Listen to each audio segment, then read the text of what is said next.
This clip is brought to you by SaveWithConrad.com.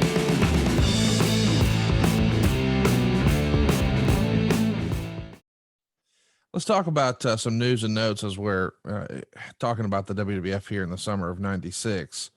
We mentioned briefly we're coming off the International Incident pay-per-view that was the prior July. Sid is going to be the last-minute replacement for the Ultimate Warrior when that thing goes sideways. As a reminder, Shawn Michaels and Ahmed Johnson would be on his team to lose to Vader, Owen Hart, and Davey Boy Smith. That sets up this show when Vader pins Michaels. We also saw Taker and Mankind brawl after Taker was wrestling Goldust. That's going to set up our Boiler Room brawl. And Steve Austin would pin Mark Mero in a rematch from King of the Ring. And now we're sort of off to the races. The Monday Night Raw the very next night opens with a rather odd segment where Shawn and Ahmed are supposed to take on the tag champs, the Smoking Guns, but it winds up being a brawl, and the match is rescheduled for the main event later on. In all this, there's a birthday cake for Shawn Michaels, and it's the Fabulous Moolah's birthday being mentioned as well. But somehow, of course, the cake winds up in Sonny's face. I think that's like a law, right? In the bylaws of wrestling. If there is a cake on the program, it's going in someone's face. Yeah, if there's a cake on the program, somebody's going to wear it. Yes, and that was and that we didn't cease to come through on that one. So yeah, I remember that actually. The cake in the face. A lot of things Sonny did was memorable. Oh, yeah. She was new in her role. You know, she perfected a new role within the confines of booking. You know, you mentioned Moolah. That's the parallel. So the most prominent women in wrestling for years were Moolah and her girls, and then that changed when Mr. McMahon wanted athletic tens. Sonny, I don't know how athletic Sonny was. She was certainly a 10, but she learned so much with Cornette and Smoky Mountain and being around wrestling and being around Chris Candido, who was a lifelong fan, student of the game. So she had a little one up on some of those guys. And so anyway, that's kind of the parallel. It's an interesting parallel. That's where the business was going. The business was not traveling toward Moolah.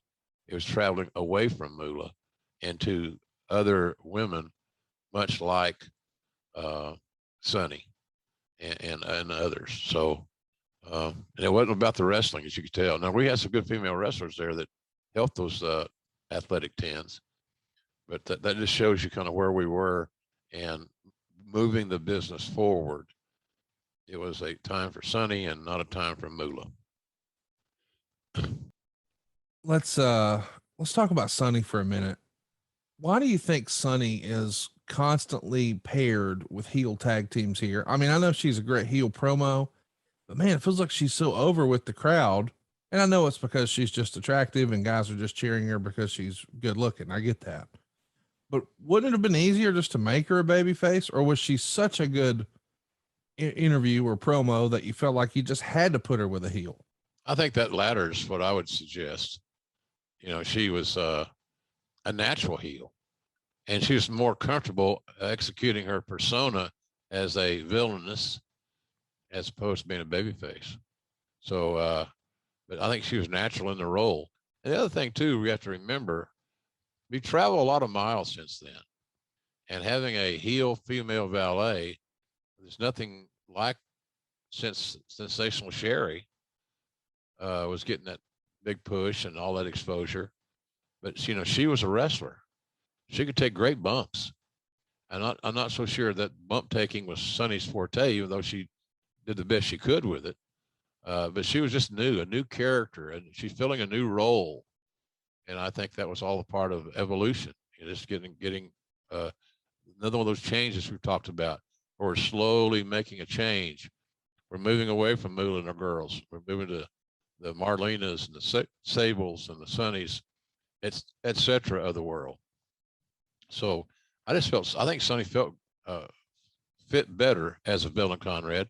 And that's not to say that she couldn't be a baby face, but to be a baby face like a Trish Stratus or somebody, she's going to have to get in the ring and work out and spend a lot of hours training. And I see. And you know, So her role was different. Her role was different than we had seen previously. Hey, it's Conrad Thompson. Thanks for checking out the podcast here on YouTube.